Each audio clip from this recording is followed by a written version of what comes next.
DM साहब की जिम्मेदारी है निष्पक्ष और पारदर्शी चुनाव करहल में होना चाहिए।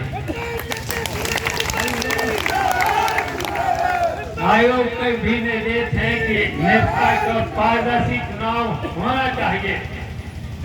किसी भी अधिकारी को डराने धमकाने की आयोग भी इजाजत नहीं देता है। हम भी कहना चाहते हैं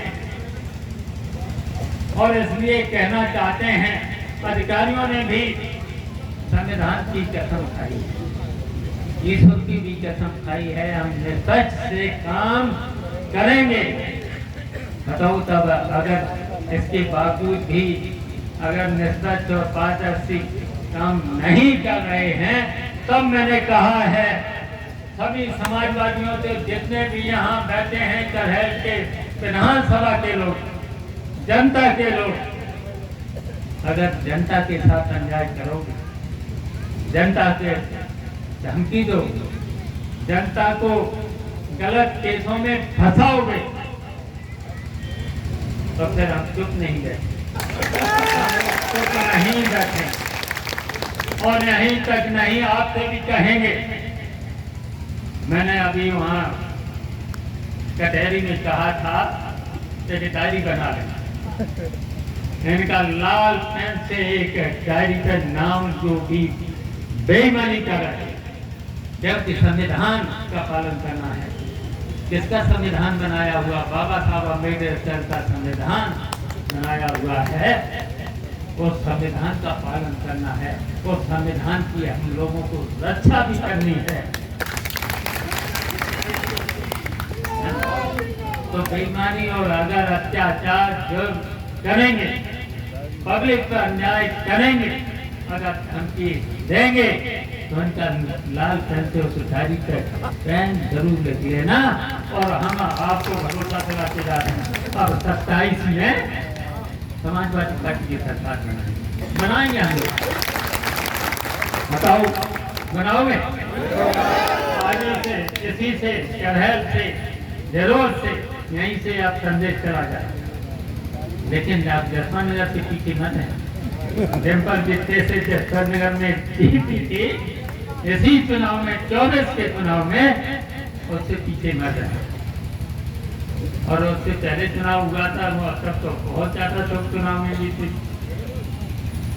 मैं तो अगर हम जसवा नगर में रहे होते तो उससे ज्यादा आपकी जनता थी।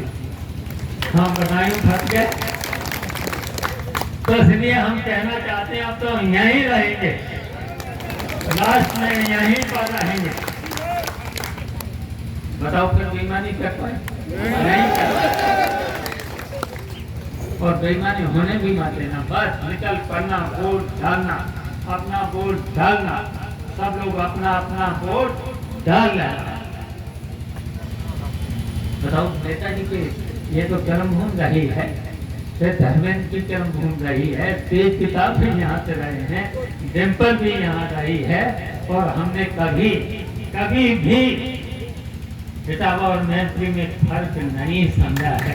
अगर मैत्री के लोग भी हमारे पास जाते हैं तो हम कभी फर्क नहीं समझते। और क्या करहल में तो हम भी रहे, बताओ पढ़े हैं, करहल का बाजार तो हमेशा ही करते, करहल में ज्यादातर रहे हम, तक तो करहल में पढ़े, करहल में ही रहे। और करहल ही पहले तो हमारी ज्यादातर तहसील करहल ही थी। अब गांव जरूर थोड़े बहुत जुड़ गए हैं, तो इसलिए ये तो हमारा घर है। लेकिन और बहुत सी रिश्तेदारियां हैं, लेकिन एक रिश्तेदारी अब टूट गई।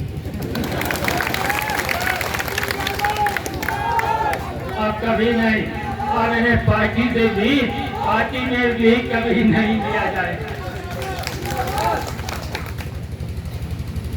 कभी कभी धमकी देते और भारतीय जनता पार्टी का तो ये काम ही है, ये काम ही है बेईमानी कराना, धमकी देना, जनता के साथ न्याय न लेना और झूठे वादे करना। ये भारतीय जनता पार्टी का काम है। इसलिए देश विदेश से 24 में हटा देना है। जब उत्तर प्रदेश से हट जाएगी फिर देश से भी हट जाएगी। तो बताइए आप सब लोग 13 तारीख को याद रखेंगे?